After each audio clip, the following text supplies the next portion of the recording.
Hi Gigi, come share an apple with me. I picked it fresh from Granny Smith's sinister tree. Don't mind my stories, you'll soon see. They're as dark and disturbing as they can be. Murmurs of secrets, bloody sodden crimes, Granny's bone-clicking tales will twist your mind. You'll be hanging on my words from the edge of your seats. Now how'd you like to go dig up some bodies with me? So go grab a shovel and gather around, 'cause 8 feet under is where they'll be found. This podcast contains detailed discussions of real life crimes, which may include descriptions of violence, sensitive subject matter, and other potentially distressing content. Listener discretion is strongly advised. The material is intended for mature audiences only and may not be suitable for children or those who may find such topics triggering. Welcome back to 8 Feet Under with Granny Smith.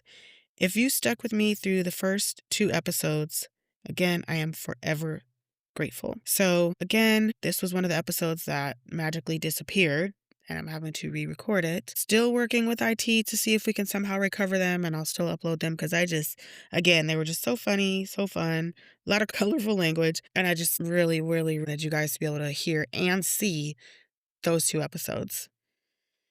But I guess it is what it is, so. My grandma actually popped into my head the other day, and that somehow got me wondering if there were any Lithuanian serial killers because my grandma was born in Lithuania, I believe in 1924. And then when she was a young girl, she moved to New York with her parents, where I believe they owned a candy shop or something like that. Janine and Jason, if you're listening, please feel free to correct me.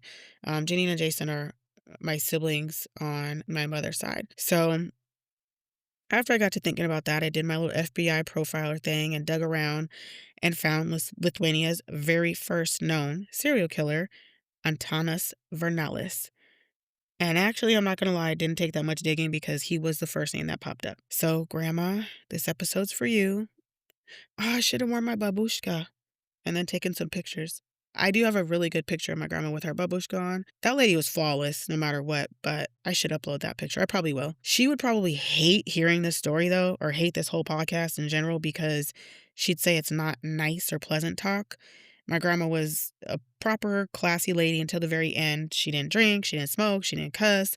She didn't like to talk about anything that wasn't pleasant or peaceful. Now, my grandpa, on the other hand, liked to cuss and make mildly inappropriate jokes. And then he would tell us all these stories about his life or his friends or whatever. And at the end, he would say, if you believe that one, I'll tell you another. So he was a jokester for sure.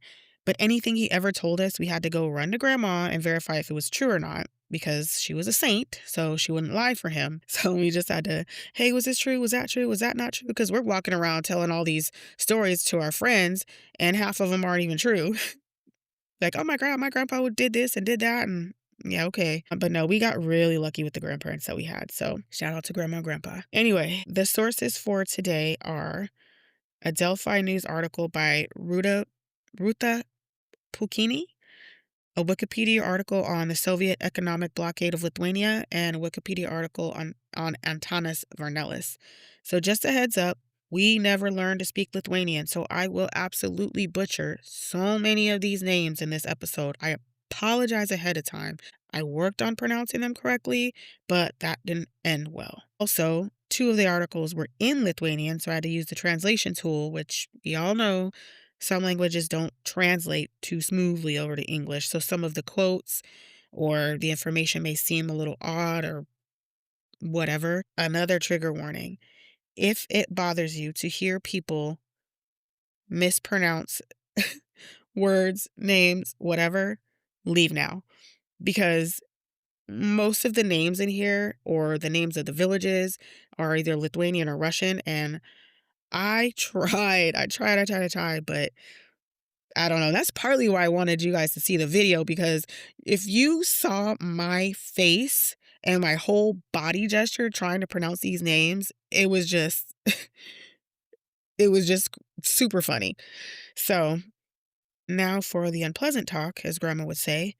Antanas Varnalis, born January 1st, 1971, was Lithuania's very own real-life nightmare of what happens when alcoholism and really bad life choices collide. Between July and December of 1992, he murdered 6 people and then attempted to kill 3 more across multiple municipalities.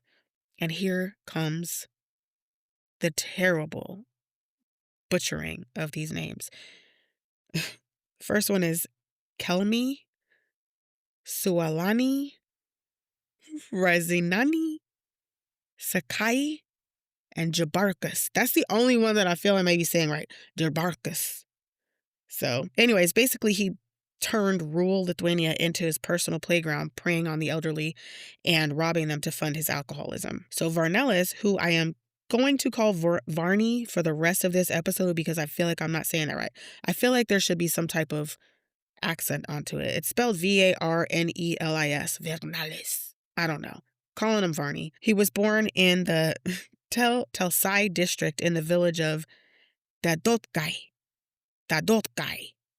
That might be right. I wish I could say him and his siblings grew up in a loving home, but I'd be lying. Both of his parents were alcoholics, and the family was toxic and troubled. Eventually, Varney and his 3 brothers and 3 sisters were sent to various homes, and little Varney landed in an orphanage in Vysail, Vyesklai, something like that, where he was known for being reclusive and reserved. By the time he was 11, he made a habit of running away and stealing, so he was sent to a boarding school for troubled teens. Still, this did nothing to improve little Varney's behavior because he was a bully and he conveniently only messed with people weaker than him. He still had sticky fingers and he liked to drink, smoke cigarettes, and he made no effort to succeed in school, and he still continued to run away. So after Varney did manage to graduate, the school actually provided him with a place to live and a job, but that didn't seem to keep him on the right track. In fact, his bad behavior continued to escalate as he got older. He became a master manipulator, specializing in playing the nice guy. He was really good at convincing others that he was either ill or being abused by everyone around him. So then one of my little side notes says, it sounds like this guy went to the prestigious school of fuckboy arts and mindfuck magic.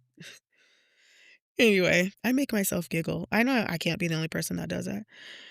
Jumping to August of 1987, at the ripe old age of 16, Varney was sentenced to 2 years and 3 months in an educational colony for stealing 12 beer bottles and a freaking chicken from a store. Now, it didn't specify if this chicken was alive or what. Does anyone know how hard it is to catch a chicken? Like, unless it was like in a coop or a cage or something. But we had an uncle growing up that had a chicken coop in his backyard. And I have this memory of us like trying to chase the chickens around the yard to get them back in the coops. I don't remember if that ever happened. If any of my cousins are listening, did we actually have to do that, or was that just a nightmare that I had? But for sure, there was definitely chickens, rabbits in the backyard, and that beautiful lemon tree. Anyway, I'm getting distracted. So after a psychic evaluation, Varney was diagnosed with a mild intellectual disability with pronounced psychopathic tendencies. However, the judge ruled he was fit to stand trial.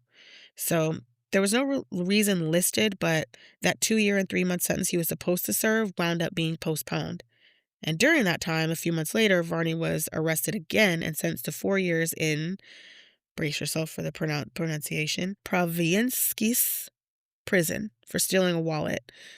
He was a free man again on January 14th, 1992. When Varney did get out of the joint, he tried living with the friend that he knew from the orphanage, but they didn't get along, so that living arrangement was short-lived. Then good old Varney decides to go mooch off of his brother, Pranas, something like that, Pranas.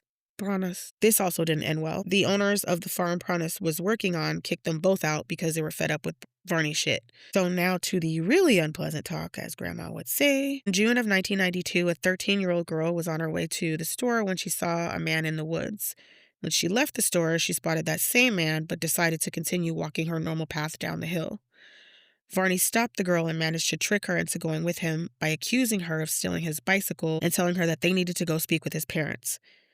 But knowing she had nothing to worry about because she was innocent, she agreed to go with him. So shortly into the walk, he takes out a knife and threatens to cut her, but he winds up changing his mind and giving her an ultimatum instead. He gave her the option of either dying or having sex with him. He actually asks her how old she is, and even after hearing she was only 13, it didn't seem to bother him because he proceeded to tackle her to the ground and attempted to rape her.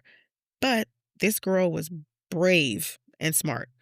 So she scared him by telling him someone was coming, which distracted him, giving her the chance to escape. So he wound up stealing her loaf of bread and 300 rubles. Somebody tell me how that's pronounced too. My brother I think he said it was rubles. It's rubles. It's their currency. He was about 21 at the time of this attack, so we're going to go ahead and add pedophile to his resume. In July, Pranis, the brother, was arrested after he and Varney robbed a house.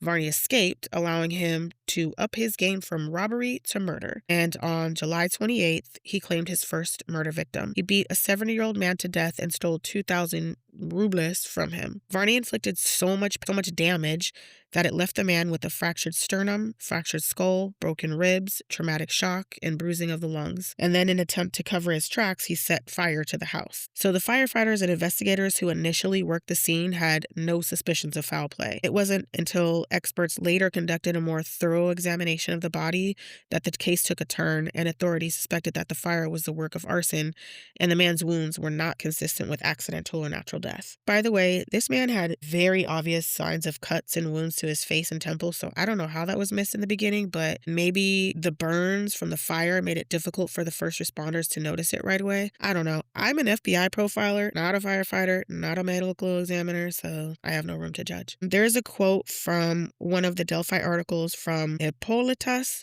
Barocas, former chief commissioner of the Murders Against Persons Division of the Criminal Board of the CEC. And when I read that, my first thought was, I wonder how big this dude's nameplate is on his desk. How do you fit that whole title into a nameplate or on his door? That's insane. Anyway, Barocas states, quote, "You know how it often happens in such cases in the districts? The district inspector came, ordered to check it, received negative answers, spat out. There is no such thing. It's very disappointing because that's where it all started, the first murder, and that someone would have stopped him there." End quote. And the way I'm interpreting that is he's understandably raising hell because investigators kind of dropped the ball in the beginning when they thought there was no foul play. But I could be wrong. So for the next 3 weeks, Varney wandered around finding barns to sleep in. And during this time, the police arrested 6 people that they believed were responsible for the murder. But then they later realized that was incorrect. They had alibis. They had nothing to do with it. So on August 18th, Varney claims his second murder victim. And again, the victim is retired and elderly. Varney ate a meal in this man's house while the man was still alive and stole 12,000 rubles from him. The police then began a search for a 30-ish-year-old male with light complexion, medium build, blue eyes, hair combed to the side, tattoos on his chest and hands up to his shoulders, and spoke in the Somogatian and Highland dialects. Although authorities were on the hunt for Varney, they hadn't established a connection between him and the first and second murders right away. It wasn't until investigators obtained a description of the suspect from 2 men that he sold the stolen items to. Towards the end of August 1992, Varney made his way to Simkayaski. Don't know. A town in Jabarkas district. I'm proud of myself on that one, Jabarkas, where he got a job working on a farm with another friend that he knew from the orphanage. He liked to party at discos and he surrounded himself with women. And then it seems like he took a little cooling off period because he didn't kill again until October 31st, 1992. And this time, he almost got caught in the act. So after breaking into and robbing the home of, excuse my voice, I am still sick. I'm trying my best, guys. After breaking into and robbing the home of an 86-year-old man, he repeatedly hit the man in the head with an axe, which apparently worked up an appetite for old Varney. While he was in this poor man's kitchen cooking himself some eggs, Jonas Milleris, the elderly man's stepson, popped in to check on him. And just like any charming psychopath, Varney remained calm, even flashing a smile as he explained to Jonas that he was living with one of the neighbors and was at the man's house helping him with, odds and ends and chores and things like that. Jonas thought this was a crock of shit. So he and his wife went to verify this story with the neighbors. Now, the neighbors did confirm that they know Varney and that he had been around for about a month helping people out on their farms in exchange for food and shelter. But nobody seems to know where he actually came from. And while Jonas was off talking to the neighbors, Varney realized this was his opportunity to escape. And then me and my weird brain thinks, I wonder if he actually got to eat his eggs or not. Am I the only person that thinks of weird stuff like that? Stuff just pops in your head like that? Don't judge me. When Jonas returned, Varney was long gone. And poor Jonas found his stepfather's body locked in the barn, laying on top of a pile of manure with the axe laying right next to him. An ambulance came right away, but the man never regained consciousness and he passed away a week later. Jonas told authorities that the suspect had been spotted by a tractor driver an hour earlier walking from the home to the woods. The investigator from Drabarkis didn't show up until 5 hours later because he had reached his monthly fuel limit and stated he could not come unless someone came to take him away, which I means he assumed that means give him a ride. The investigator states, quote, "All I had to do was follow his footsteps with the dog. I asked him to do it. The commissioner tells me, no, you can't. There is no fuel. The limits have been exhausted. Crisis. No one is going to come here. No cynologist. Besides, that forest no longer belongs to this district." Wow. Yes. Now, I don't know if I'm saying that right either. Cynologist, Cynologist.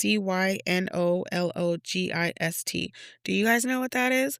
Well, let me educate you because I 100% knew what it was and didn't have to Google it. In Lithuania, a cynologist is an expert in the studying, handling, and training of dogs. So Lithuania is equivalent to the canine unit. I had no clue. Also, when I kept looking that word up trying to see what it was, it kept either telling me I was entering the wrong word, it was misspelled, or asking me, do you mean gynecologist? I'm like, I don't think the gynecologist is right because why would he need a gynecologist to help him hunt down a killer? But anyways, also, I had to look up this fuel thing because I had no idea what that meant, that they were out of fuel.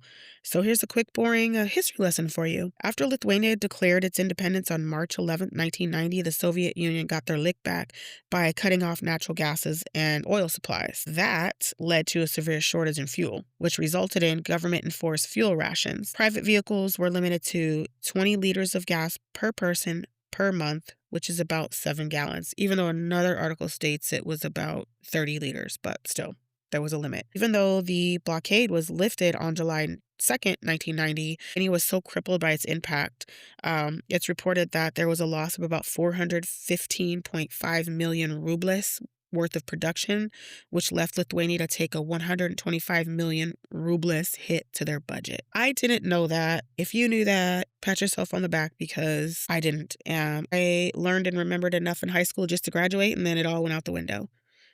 So, except for some of my English stuff. Miss Staggerwald, you did such a good job. Miss Staggerwald was one of my English teachers, and she's the best. She's following me on my Facebook, but I don't know if she'll be listening to this, so I hope you are. Shout out Miss Staggerwald. Anyway, continuing on with his cowardly pattern, Varney strikes again. A few short weeks later, on November 4th, a 68-year-old woman went missing, and people who knew her said that she couldn't have gone far because she could hardly walk, even with her cane. So, Varney hits her with an axe 9 times, and after killing her, he stayed in her home for at least a day. Her body was found covered in straw a week later, and she was unrecognizable because rats had been feeding on her face. The items that he stole from this poor woman's house were a raincoat, a coffee grinder, a bicycle, groceries, hairspray, and multiple bottles of homemade wine. And again, authorities arrest several possible suspects. Their homes were searched, they were questioned, but then they were cleared and released. So Varney then breaks into another home towards the end of November, but thank God no one was home. And apparently he didn't find anything he liked because he didn't steal anything from this home. He then robbed a 69-year-old woman of 6,000 rubles and attacked her with an axe. He then stole a motorbike from a 48-year-old man who he also attacked with an axe. Thankfully, both of these victims survived those attacks. And I'm sorry, but what the hell is up with the axe? I just feel like it's such an odd choice in weapon, especially if you have to carry it around everywhere with you. Then again, he left one at the scene with the old man in the barn, so he had to go get a new one, unless he's using the smaller ones, like the little handheld hatchet, whatever they're called. And I guess that's easier to carry around. I don't know. It's just weird to me. Varney's 5th and 6th victims were a 68-year-old woman and her 92-year-old mother-in-law. And on December 5th, 1992, he broke into their home and attacked both women. The mother-in-law was found dead in the pantry and her skull had been broken. The daughter-in-law had died in the hospital a few days after the attack. And once again, this asshat sleeps in their home, in one of the victims' beds, smoking and drinking champagne. So 9 operational groups and a task force formed by the Ministry of the Interior were scouring abandoned homes and secluded areas where they think Varney might be hiding. Newspapers and television stations plastered his photo in hopes that the public would come forward with any information that may help the authorities capture him. And the 13-year-old girl that he had previously attacked instantly recognized him from those photos. By this time, he knows the authorities are looking for him, so his goal is to get to Vilnius, where he could escape. Since he was being hunted, he had to be much more careful. He found unoccupied barns and homes to sleep in during the day, and then he only moved around from place to place at night. Turns out the photo that the police and news stations were plastering everywhere were from about 5 years ago, and Varney didn't really resemble that picture anymore.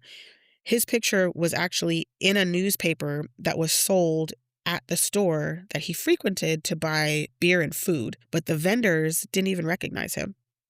So he just walk in there, get his stuff. There's a newspaper there with his face on it, and they didn't even recognize him. So he got a little cocky and sloppy and decided to come out of hiding and go live with 2 elderly women where he helped them with farm work. Moving on to his capture, it wasn't the authorities who found Varney, but it was the locals.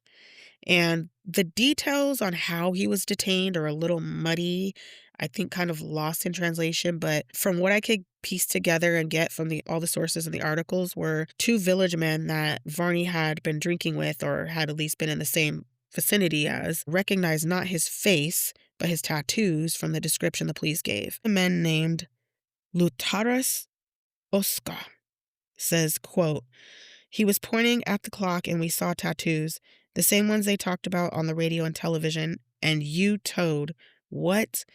We saw who we were sitting with. It's not at all like the one in the photos shown on the television. There's such a bandit here. A child is lying down with 2 torn vatukam," end quote. And that word is spelled Vatufkem. I tried to look up what it meant. I really couldn't find much. I tried like a Lithuanian translation. That fukam thing, I tried to find out what it meant. In Lithuania, I guess it doesn't really mean anything. There was no word for it. The closest I could find is that it is a misspelled Russian slang term for wool jacket, and that the correct spelling is Vatnik. So Vatnik, I guess. And maybe that's what the man was describing, that Varney was a young, child-looking man wearing a torn jacket. So that's the best I could get. The men had called authorities to advise them that, this person you're looking for is here, but the authorities told the man that they couldn't come right away due to lack of available officers. So it seemed they received so many calls of sightings of Varney that the officers were tied up tracking down all those leads. And then finally, 4 hours later, on December 21st, 1992, Antanas Varnelis, nicknamed Varney by yours truly, was captured. Again, he was deemed fit for trial after completing another psychiatric evaluation. He denies the attempted rape of the 13-year-old girl, but he does admit to the robberies and murders. So during his testimony regarding the first victim, Varney states, quote, "I stood in the yard for a while and found such a stick, maybe 2 meters long, and knocked on the door again. When the old man opened it, I gave him about 3 or 4 times over his head. Since he didn't fall, I hit his chest and stomach a few more times. Only then did he fall, but he was still alive. Taking him by the armpits, I dragged him into the house and left him lying on his side. When I started looking for money, I found about 2,000 euros under a pillow in various banknotes. I took a lip harmonica from under the bed with some kind of inscription. Now, I don't remember that inscription. I've lost a harmonica somewhere. As I was leaving the hallway, I saw a bunch of rags and set it on fire. Then I got on that old man's bike and rode away, but I quickly had to give it up because it was almost impossible to ride. Why did I kill him? I was angry for not allowing me to live with him, and I didn't think about stealing the bike. I just wanted to get out of that place faster. I don't know if that old man was still alive when the house was burning." End quote. Then when he's talking about his 5th and 6th victims, he says, quote, "After dealing with the old women, I started to turn the room looking for money and things. At the bottom of a wardrobe and in drawers of the closet, I found about 15,000 vouchers. I found 2 more watches, then went to the barn to check if the first one was really dead. 2 wedding rings shone on her finger. I cut them off her finger. When I finished, I boiled coffee eggs, and sausage and ate it. I drank champagne and went to the room and lie down in bed to smoke. Maybe at 4 o'clock in the morning, I put food in a bag and found 3 more pieces of sausage in the barn. I walked towards Erigolala and then to Kaunas district. Prosecutor Jurgis Jurevekas states, quote, "This case is exceptional in the history of Lithuania. We haven't had serial killer maniacs yet."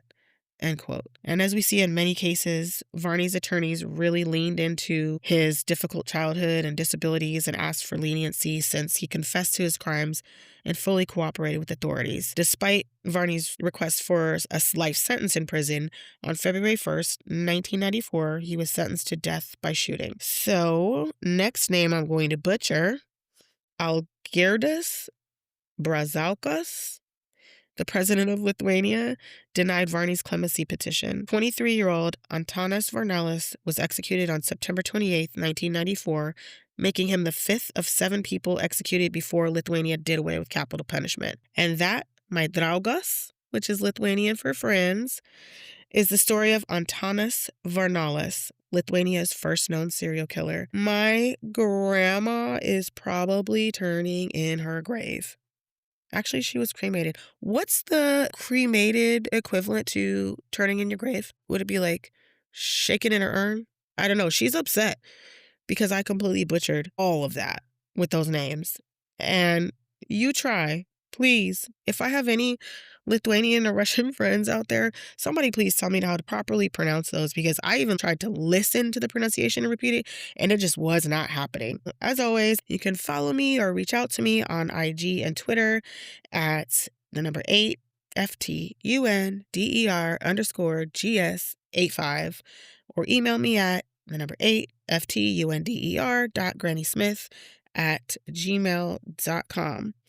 And I believe I will release the first 3 episodes at once. They're kind of the guinea pig as far as, like I said, the sound and everything that I have with the little setup that I have, just kind of the flow of how I do things. After listening, if you made it this far, again, I thank you. I am not an audio person. I'm using Riverside to record, and there are some, editing stuff in here for sound and all that, but I don't really know how to use all that. So if you've used Riverside before, please let me know how I can make this sound better. But until next crime, stay safe, stay hydrated, don't be an ass. And remember, an apple a day keeps the murderers away. Toodles!